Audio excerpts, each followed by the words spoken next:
Videos देखने के लिए सब्सक्राइब करें जनसत्ता.com, बेल आइकन दबाकर पाएं लेटेस्ट नोटिफिकेशंस। आई है, मैं पायलट प्रोजेक्ट करने वाला हूं और 15 मार्च को वो रोड पर चलने वाली है और वो गाड़ी लेकर मैं चलने वाला हूं इसलिए कि मैं लोगों को विश्वास दिलाना चाहता हूं कि पानी से ऑक्सीजन और हाइड्रोजन अलग करके वो ग्रीन हाइड्रोजन जो बनेगा उस पे गाड़ी चल सकती है, ये दिखाने के लिए। अब पेट्रोल डीजल की जरूरत नहीं है और इसलिए ये जो गंदा पानी है पूरा, उसमें solid waste management, liquid waste management में आप मंत्री है, हमारी बहन सांसद यहां बैठी है, टेक्नोलॉजी मैं दूंगा और मैं ऐसे नेताओं में से नहीं हूं जो बोलता हूं और डंके की चोट पर पूरा करके दिखाता हूं। तो सॉलिड वेस्ट मैनेजमेंट में रूफटॉप सोलर लगाइए, 2 मीटर की विंड मिल ऊपर लगा दीजिए, वेलोसिटी मिल जाएगी गंगा में और पावर तैयार हो जाएगी।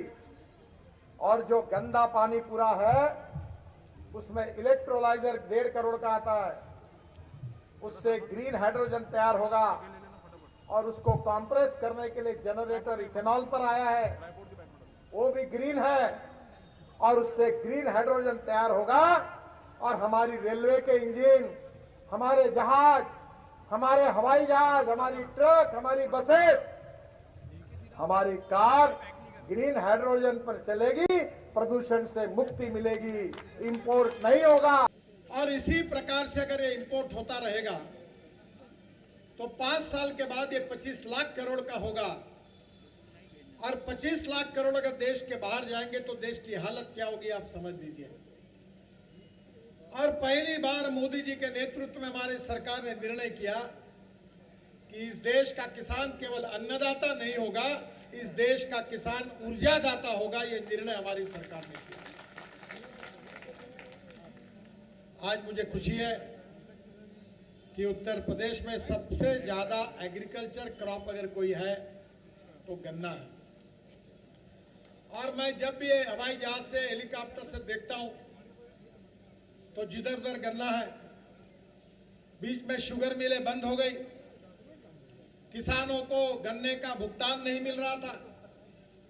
हमारे देश की समस्या है कि sugar surplus, rice surplus, corn surplus, चावल सरप्लस। पूरे दुनिया को हम चावल दे सकते हैं, इतना चावल हमारे यहां पैदा हुआ है। वो भी चले आए, वो कह रहे मैं आऊंगा, नशाबंदी मैं समाप्त कर दूंगा। अरे दिल्ली के दरवाजे दरवाजे तक शराब पहुंचाने की उन्होंने व्यवस्था कर दी, क्या नशाबंदी समाप्त करेंगे?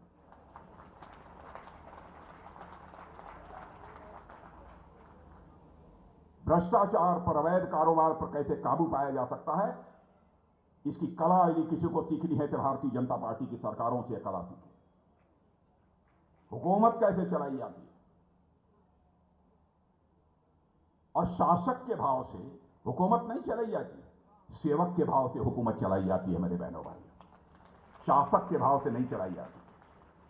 पंजाब के अंदर लोग हमारे किसान भाइयों को गुमराह करने की कोशिश करते हैं। मैं हमारे पास रिकॉर्ड में देना चाहता हूं, 5 सालों में हम लोगों ने रिकॉर्ड गेहूं की खरीद की है। मंच पर एक बनावटी पगड़ी पहनते हैं, उससे सरदार नहीं बनते।